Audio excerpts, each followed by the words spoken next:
cloud This conference will characteristics. now be recorded. Right. I'm going to start with very basics cloud characteristics. So you might be knowing that what is cloud computing. So which is very basic thing that everyone should know. So there are different definitions which you can frame based on your understanding, right? As you know, let's come back to on-premises platform. When I say on-premises, each and every organization will have its own data centers and they will be managing their data centers with the help of administrators in on-premises environment. Now, there are various cloud platforms in the market available like Azure, AWS, GCP, and many more. Even you can think of like there are n number of cloud platforms in the market nowadays. So Alibaba Cloud, HP Cloud, IBM, there are many things, but most popular cloud platforms here in the market are Azure, AWS, and GCP. So in order to define a cloud computing definition, you should understand the cloud characteristics first, and then you can frame your own sentence. If someone asks you what is a cloud computing platform, so you should be in a position to define in various ways. Okay, so in order to understand that, we should understand cloud characteristics. So as I mentioned yesterday itself, the first cloud characteristic here is on demand self service. Okay, I'll explain each and every point here. So first I'll write it here: broad network access,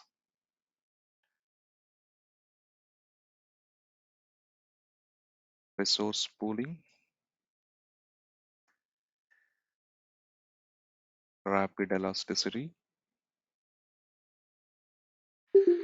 and fifth one is a measured service.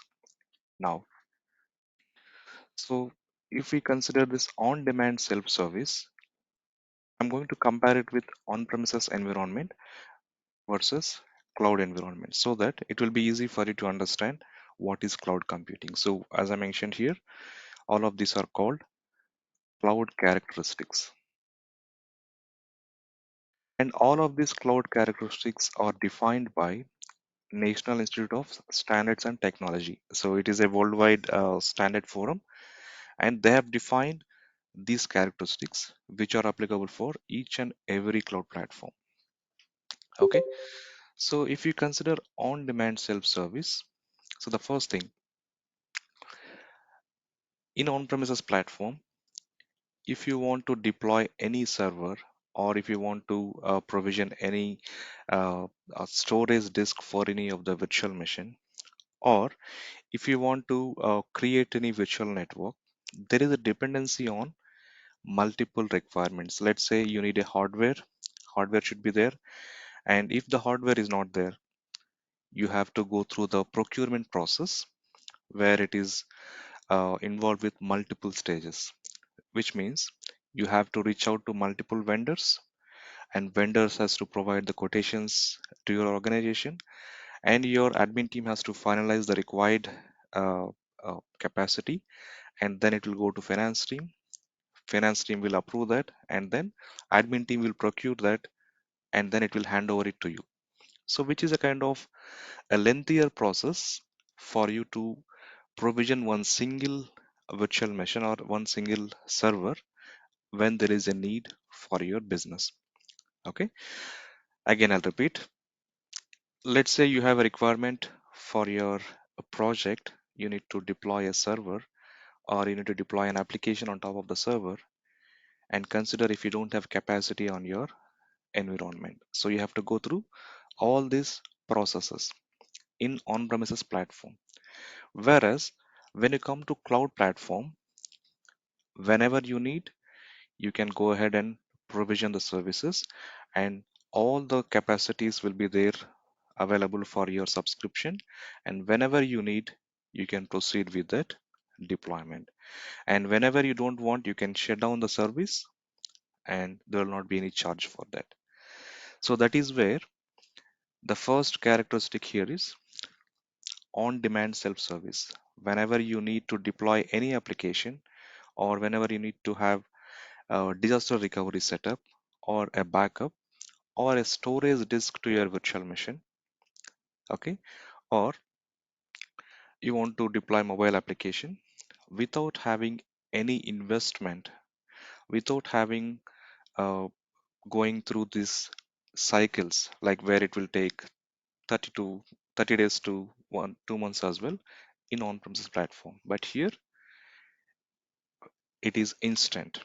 Okay, so if you look at each and every service here, if you want networking, if you want to go for a storage, you can directly deploy it. Whereas how to utilize it and how to configure that networking and all these things will be discussed in later stages. Now we are focusing only on this cloud characteristics. So the first thing is on-demand self-service. Whenever you need, you can go ahead and deploy without any issues. So that is one thing. And let me move on to broad network access. So I will give time for you to ask questions. So you can ask questions then. Second characteristic here is broad network access, which means, again, I'm coming back to on-premises platform. If you consider on-premises platform, nowadays each and every employee due to COVID is working from home or working from the location wherever they want. However, consider on-premises data center, your enterprise administrators or your system administrators, whoever has been working on your projects or on your organizations, they would have given a VPN access to you, right? So using VPN, you are connecting to your applications and the servers to work on your projects. Now, that is totally based on the VPN. However, if you consider this Azure platform, you no need to have VPN. You can directly work on the internet, and wherever you want, you can manage couple of services from your mobile as well using Azure console.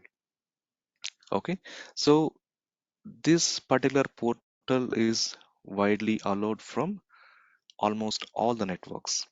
Considering your on-premises networks, these are allowed from all over the internet world. However, considering the security and various other metrics like compliance and legal issues, you can still restrict this particular website to be accessed only from specific devices and on specific network, right? So that is where we are calling it here as broad network access. It means you can access Azure portal to manage your Azure services, whatever that you are working across all the systems using the internet. You don't need to have a VPN or anything like that. But of course, because of security and various other issues, you can still control your access based on the security policies. Okay, that is one thing here as part of this cloud characteristic.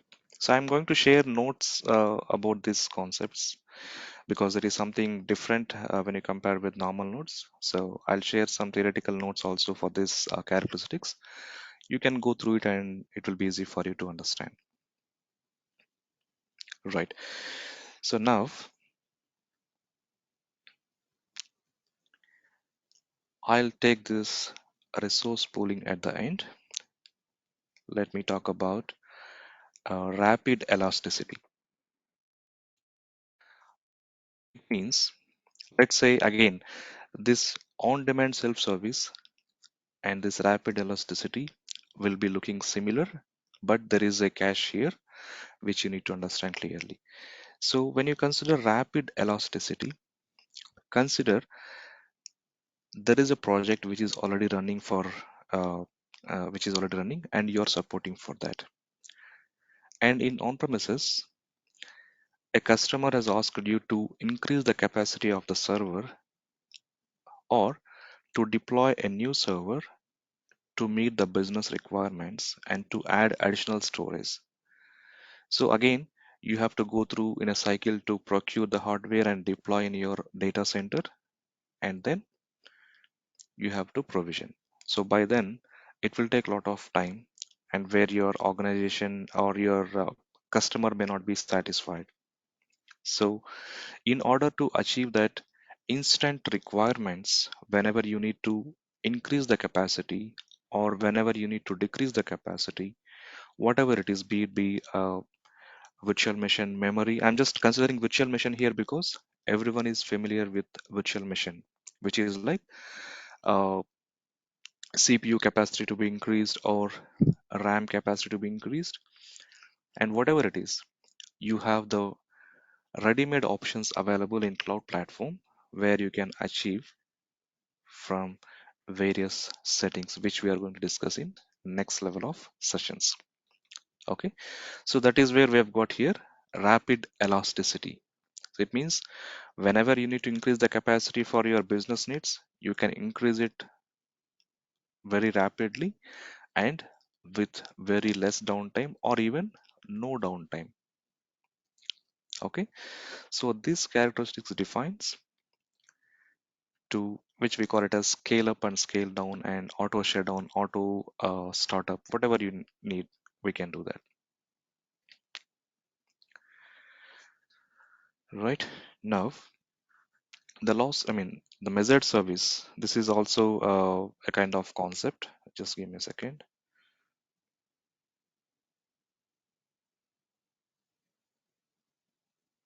Right, measured service. If you consider, again, I'm comparing it with on-premises data center. If you consider a measured service for each and every device, for each and every storage device or server that you're procuring in on-premises, you have to invest. It means you have to pay the amount to the vendors and then you have to procure it and then get it installed on your on-premises data center and then configure it with the help of admins and then applications, servers. There will be many things that you have to perform. So here you are not going to invest anything. It means there is no capital expenditure that you are doing here as part of this deployments. You have to just sign and get into an agreement with Microsoft. You are going to get a subscription for your organization and you have to utilize it wisely to reduce the cost. So whenever you need, you can deploy. Whenever you don't want, you can stop it and there will not be any cost for your service. It means whatever you use, you have to pay only for it. And that is what it speaks about measured service. I'll repeat. In cloud computing systems, especially in Azure or AWS or whatever it is, wherever you go for the cloud platform, you are going to pay to Microsoft, or if it is AWS, you're going to pay it for Amazon. Whatever you use, you're going to pay only for that service. And let's say you have used it for 1 hour and you're going to pay only for that 1 hour. Considering capital expenditure where you're going to invest all together at your time and the utilization out of that, if you compare with this measured service, it is very, very high in on premises. And that is where most of the customers are getting attracted into this cloud platform to deploy and to migrate their applications, databases, servers, everything in cloud platform so that they can easily manage and they can easily reduce the cost out of this cloud computing benefits.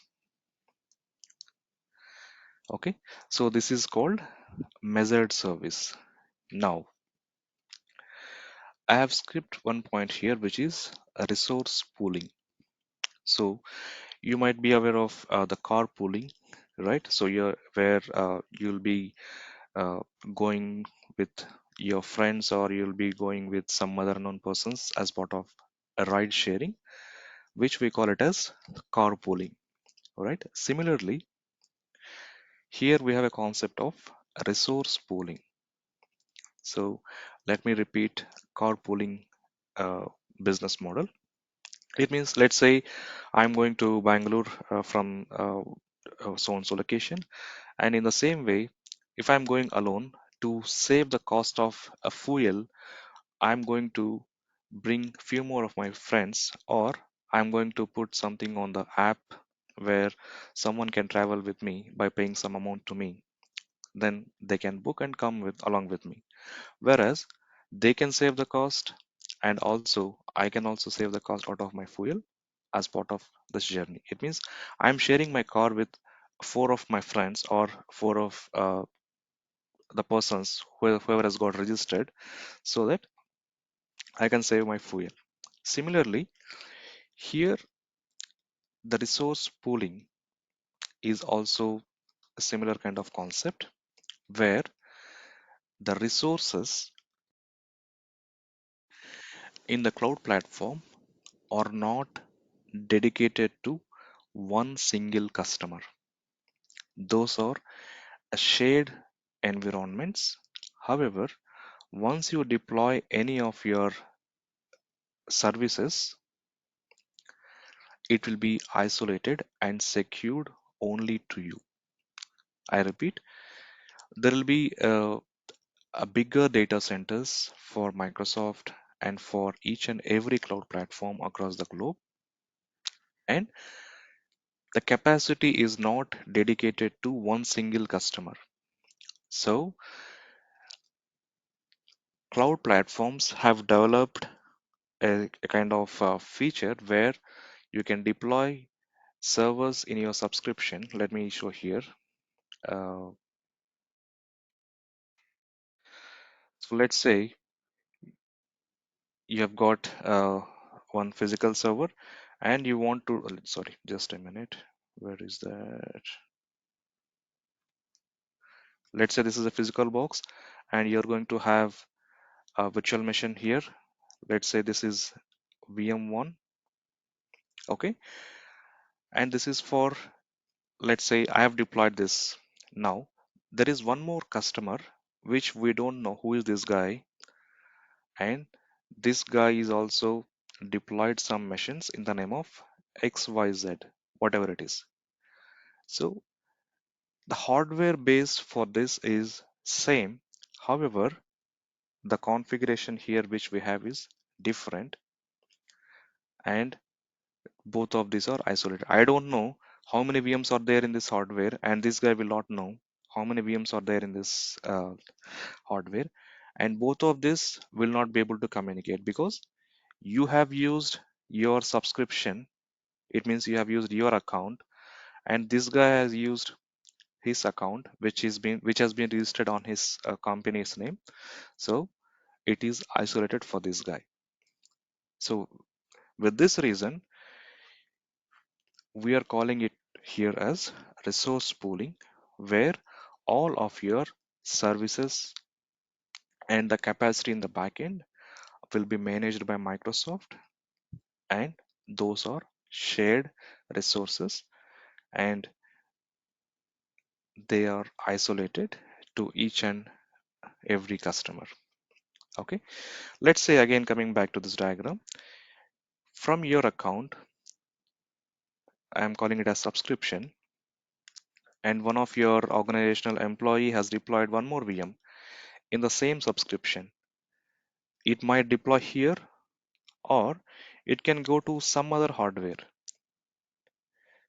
We don't know about this because if this hardware is full with multiple VMs, multiple servers, and multiple applications, then this will not be available for you guys, and you have to go with next level of hardware, and that will be automated, that will be taken care by uh, cloud computing platforms. So you don't need to worry about it, and that will be taken care by those guys. Okay, so that is how it is when you consider resource pooling. You might consider, let's say, VMware.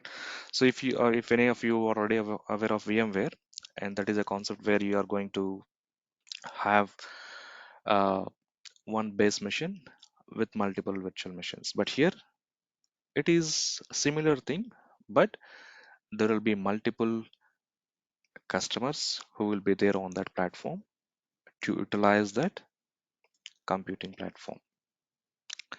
So that is called as a resource pooling. So I'll pause here and will wait for your questions.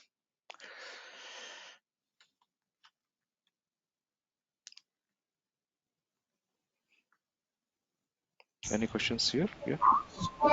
Anna, I don't have questions, brother. Sorry, who's this? go ahead, Ishwar. Anna. Ishwar. Okay, right. So now let's discuss about cloud computing definition. Sorry, any question? Harana, ఒక నిమిషం. ఇది resource pooling లో in terms of resource pooling right so do why not have concept of dedicated host as AWS in Azure? Yes, that is there. That will be discussed as we move forward. We call it as host groups, and where will have dedicated host. Okay but That co- ఇక్కడ కూడా uh, ఉంది. yes, all those concepts will be there. But the problem is, like the main cloud computing has been evolved based on these characteristics. So when I say resource pooling, uh, yes, it is there. But nowadays, most of the customers are expecting that dedicated resources where they are ready to spend more cost on top of it. So we are going to have it. Okay. There is a And this concept. rapid elasticity, Anna. So do we have hot plug available here Anna, in this What is option? that? Hot plug option like while VM is running to do any modifications of configurations like Sorry, what upgrade. configuration that you wanted to do? I mean, like RAM upgrade, hard disk upgrade, and thing like specifically You RAM don't or need to. processor upgrade. You wanted to do hardware upgradation. I mean, like VM level, VM in the sense VM. like virtual machine. Those options will be there. Everything available from your console itself. You no need to Okay. go through hardware level things. Hardware, it is not No, అది possible కాదు for you to. నేనేమంటున్నా. So what I was asking, like, you mean like hard plug in the sense like, so I can do these changes while VMs are powered on stage, You need to have uh, a downtime. little downtime. So, Okay. because let's say if you are increasing the RAM, you are going to restore the machine. Just like consider Mm. your laptop. If you want to increase the capacity of your RAM, you Yeah. have to shut down and then unplug. I mean, you have to remove all the screws in from your laptop and upgrade it to the new RAM. So it is totally different. Yeah, exactly. Because we had this issue, we have this issue in AWS also. I was just Yeah, yeah. wondering like how No, this no, that is there elasticity. everywhere. It is difficult without having shutting down or without having restarting. You can't upgrade or you can't. Specifically with Uh, Windows machines, there are a lot of page files get text changes. Like, yeah, yeah. You have to bear with all that. yeah, yeah. So I was wondering, like, maybe Azure has some options, so maybe no, it's okay. Thanks. Yeah.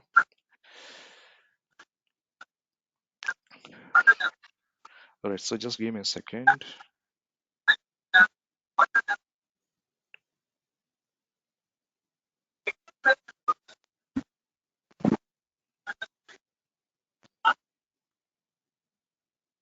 All right. So Raghu, for your question, what is on-premises? It means, let's say you're working for an organization, and let's say I'll name it as Wipro. Let's take as an example of Wipro. So Wipro is an organization, and you're working for Wipro. Now, each and every organization will have data center, be it for its own applications or for their customer projects. So we call it as like all those applications and servers should have been deployed in a data center. And you know the data center concept, right? So we call it as on premises data center. It means you are managing your own data center, and we call it as on premises. So it is not as cloud platform, whereas in cloud platform, all the data centers are being managed by cloud vendors. Okay, so that is the main difference when you consider on premises versus a cloud platform.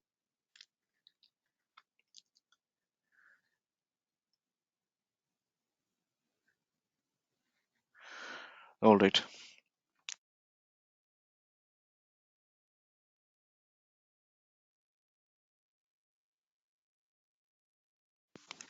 So now, so Microsoft has also got uh, hundreds of data centers in the market because as the customers, okay, so before I go through that, let's come back to the definition of cloud computing platform. So now we know about cloud characteristics. And if someone asks you what is cloud computing platform, you can answer in multiple ways. It is up to you how you have understood. So let me define in multiple ways. So cloud computing platform runs from a data center and where you will be using it for your services remotely. That is the one definition that you can give. And I'll give one more definition. So cloud computing is nothing but a data center which has got the characteristics of on-demand self-service, broad network access, resource pooling, rapid elasticity, and measured service. So wherever I see the characteristics of cloud platform that are there for the data center, then I will call it as cloud computing platform. Right? That is one definition that you can uh, So, provide. sorry for the interruption. Hari sir, Yep. please come back in second point, sir. Like multiple definitions. No? Is there cloud computing nothing but data center? No, no. Okay. Are you writing this one? Just no, sir. No, no, no. Don't write. Just listen, and then you can focus on this. So because that's what I wanted to hear. If you're writing running notes, it will be difficult for you to understand the concept. Sure, Okay. sure. Yeah. I'll do. Don't worry. I'll repeat. So cloud computing platform runs from a data center where the data center has been defined with these cloud characteristics. Okay. Wherever you find the data center with these characteristics, then you can call it as a cloud computing platform. Right now, some people will say that cloud computing is a platform where you can work through the internet and through uh, the public internet, I would say, through the public internet for all of your required business services. You're going to use this platform. So if you can search in the internet, there are multiple definitions. So that's what I said. You can frame your own sentence, and that will give you comfortable.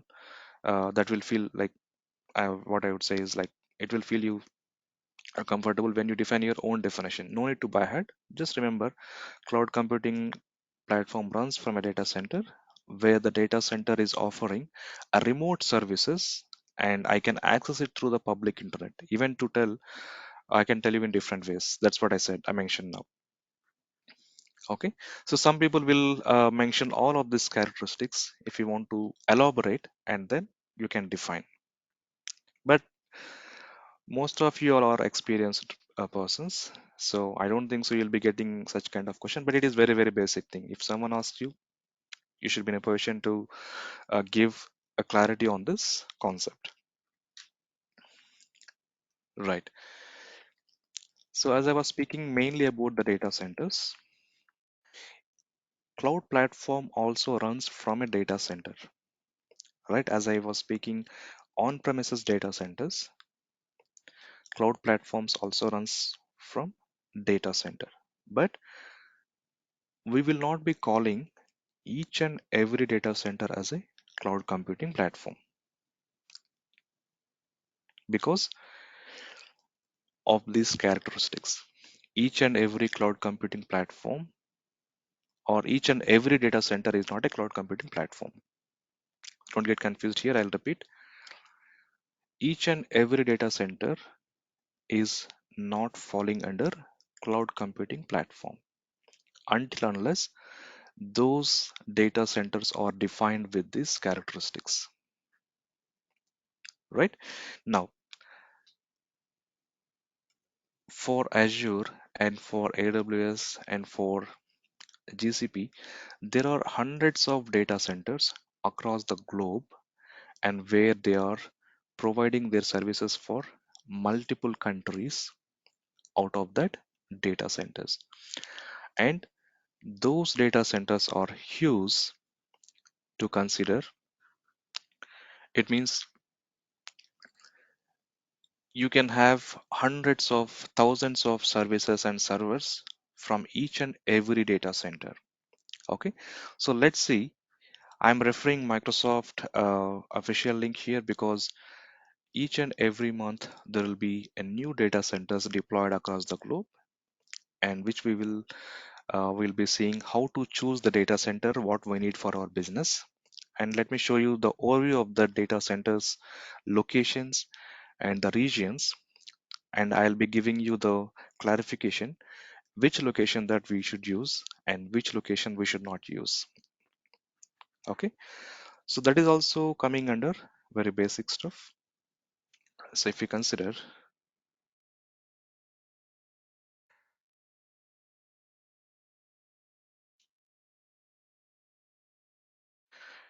so I'll go with the official documentation. Yeah, this one.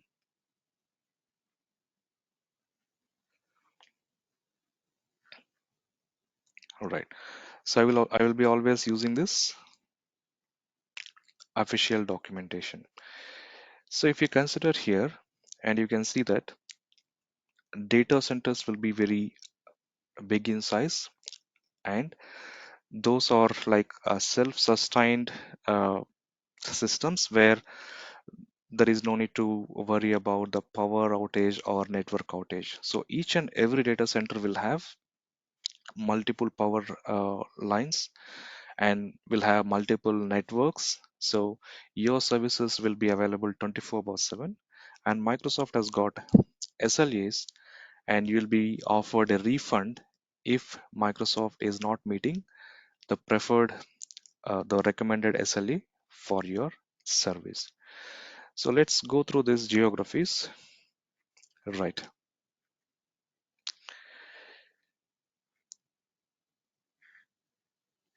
Yeah. Let's see here. Or even before that, let me come back.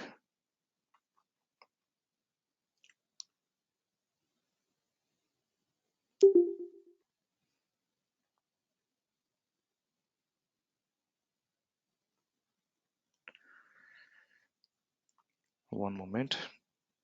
Right. So there are multiple regions. So we call it as a region. Let's come back to our India region. See here, in India also, Microsoft has got data centers available. We will be calling it mainly in the name of region: Central India, South India, and South Central India. So the reason being this one is, and this is coming soon, which is in Hyderabad, and it has not opened yet. So why we need all these regions? Let's say I'm from India and I wanted to deploy all of my applications and servers only from Indian data center because of government regulations. I don't want to deploy my server in, let's say, Flipkart. So Flipkart is Indian based company, and of course Flipkart is in Azure. I'm just giving an example. So Flipkart is an Indian company, and it has got thousands of records or lakhs of records of data of personal users. Let's say I have registered with Flipkart. So I have registered with my name, mobile number, email ID, and all this data is very sensitive. It should not get leaked. So my worry is, as per the government regulations, I should be deploying all of the applications that are there for my business should be resided in Indian data centers only. So in that case, I'm going to use a nearby location. Let's say most of my business is coming from Bangalore. Now, I'll be choosing the location which is near to Bangalore so that I can get the services faster compared to other location. Let's say 2 seconds, 3 seconds difference will be there. Even that 3 seconds, 4 seconds difference also matters for the organization. So you are going to choose nearby data center for your applications. Now, in our trial, in our labs, in our sessions, what we are going to discuss, we are going to deploy our services in multiple regions. You can deploy it in any region by sitting in India, and by sitting in wherever you are, you can deploy a server in Australia data center, and you can configure your server in New Zealand. So which is where cloud computing platform has evolved, because there is no travel expenses. Consider you want to deploy a server in Australia for your application and for your customer. Let's say customer is from Australia, right? If customer is from Australia, if project is from Australia, you have to travel to Australia to deploy the services when you have on-premises data center. But given that this cloud platform, we are going to sit in our base location, and then you can deploy all of our project deployments. When I say deployment, be it be web application or virtual machine or storage, whatever it is, right? Even mobile application, whatever we are using. So you can deploy it from the location where you are. And this is feasible only through through cloud computing platform. Okay. So let's see few more regions. Generally, when we go through this portal, we'll be discussing mainly about regions. However, locations are there, but we will not be calling it as with the name of location, because when I say Central India, I know that location is Pune, but we will be calling it as Central India region. However, in Central India region, there will be multiple data centers. There will not be one data center. It will have multiple data centers. And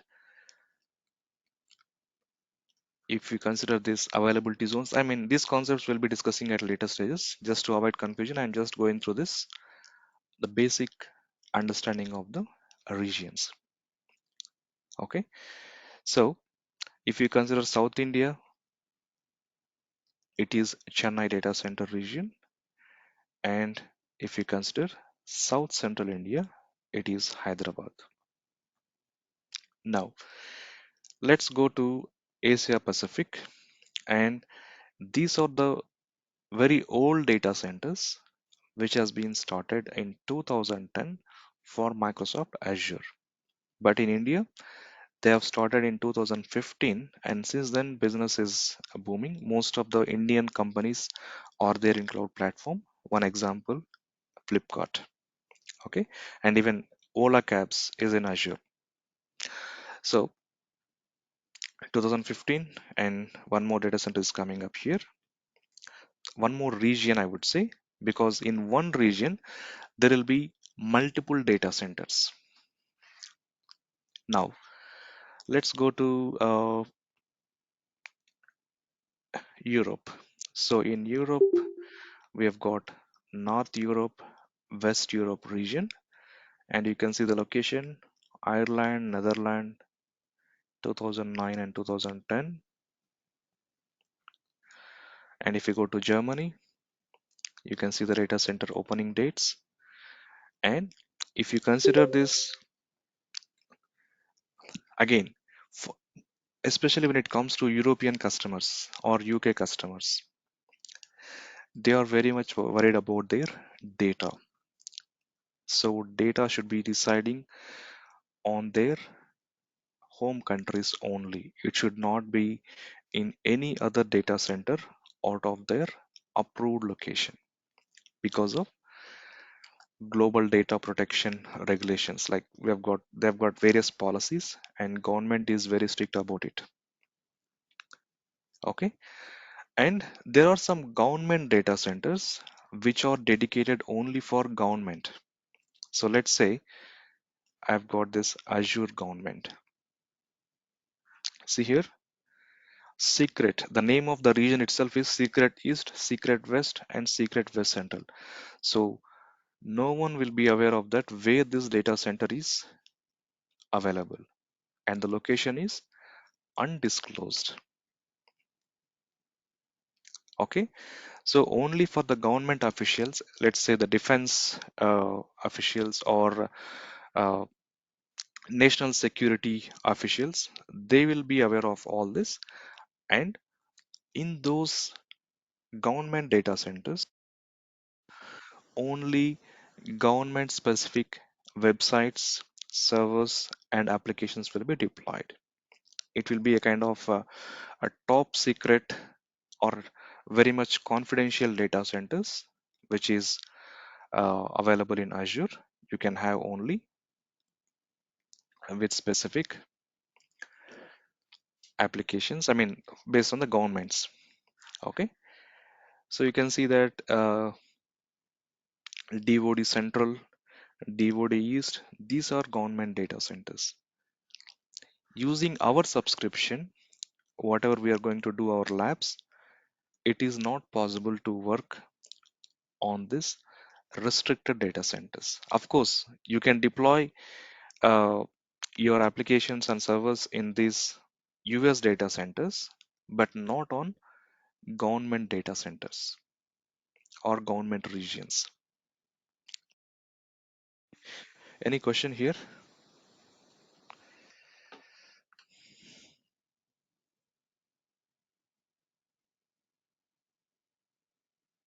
No. No, Right. Okay, right. Go ahead.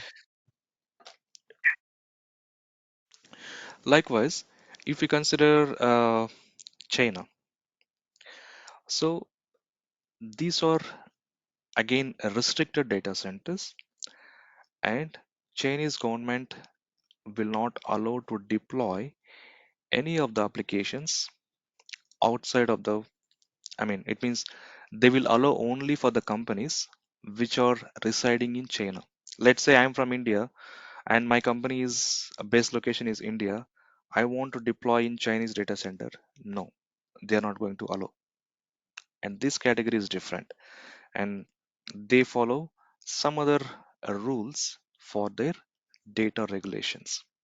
Okay, and if you want to deploy something on this China data center regions, you should go through the government, get approvals, and then get access to these Azure subscriptions and then deploy, which is a lengthier process because of their data security regulations. Okay, so there are many other data centers which you should be aware of, but I'm just giving a heads up. China is one thing, and if you consider Europe, Germany is also a kind of same like China.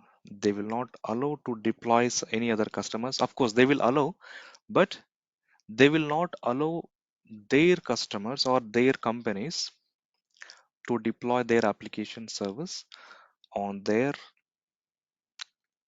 I mean, on any other data center. They will allow only on their German data centers. Okay, that is why they are calling it as sovereign, right?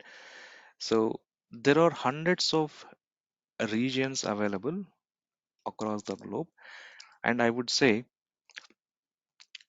no other cloud platform has got these many regions available in cloud computing platform. You compare with AWS, compare with GCP, Microsoft Azure has got a biggest footprint across the globe compared to any other cloud vendors. Okay, so you can choose all the geographies, and even if you consider uh, Dubai, United Arab Emirates, so these are undersea data centers. So there is a data center under the sea uh, without any interruptions. It has got a full capacity of networks, power, everything is there, and they are getting served using this undersea data centers. Qatar, it is there. Israel, it is coming soon, and Qatar, it is coming soon, and Africa, South Africa, it is at Johannesburg. Okay, so you can see this map. Let's see this globe.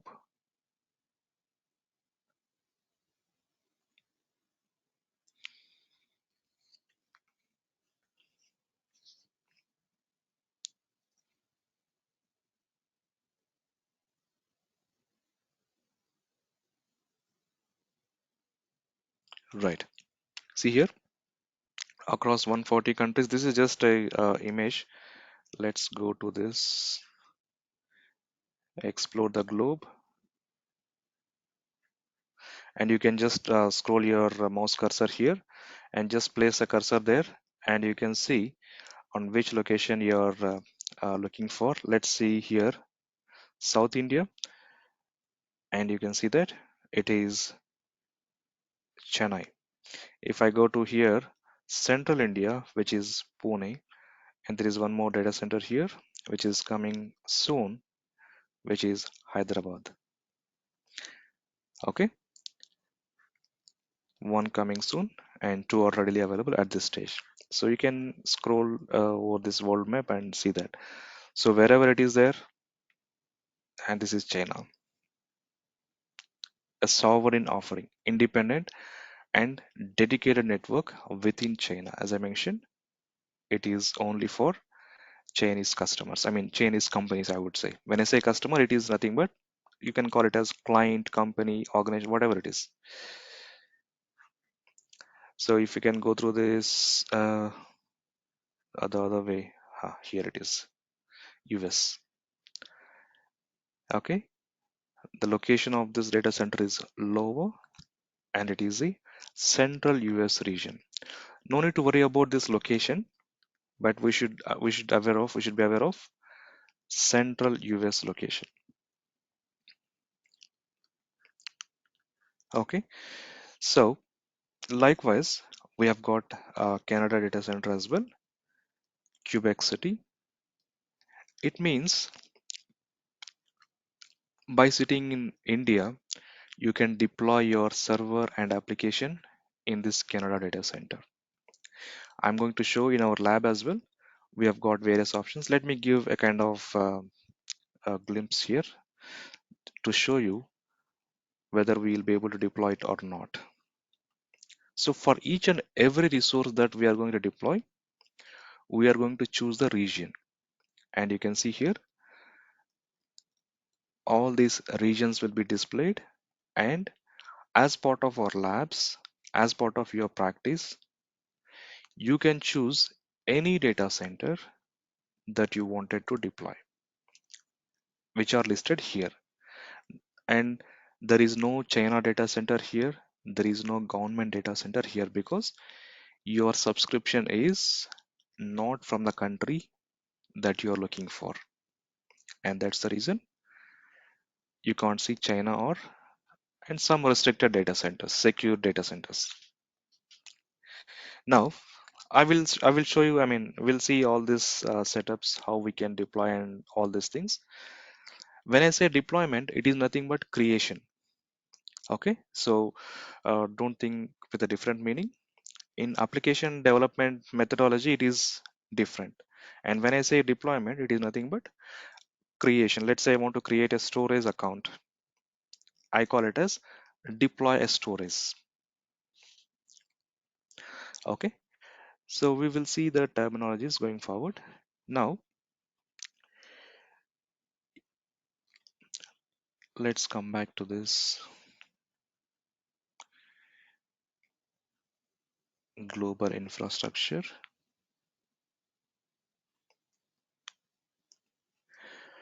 Products by region. So it means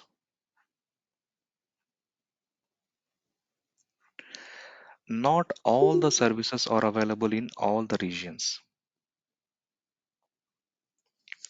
It means, let's say there are few services which are available only on few data center regions. And if your client wants to deploy the service, you have to validate first that service is available or not in that specific data center. So there are various regions which I wanted to show here, products by region. Let me, okay, it is loading. Ah, yeah, this is what I was looking for. See here. So in Australia region, you can compare it based on your location. Let's say I wanted to see services that are available in Indian region, just to give a heads up on our data center. Okay, so from Indian data center specific, you can see here, if there is a tick mark, it means it is generally available. It means you can use that service for production requirements. And if you see this box, it says that it is in preview. Preview in the sense, just say, let's say trial versions.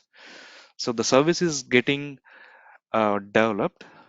So even though that service is getting developed, still it is available for testing, and it is not recommended for production grade applications. When I say production, if everyone is, I mean, who is that?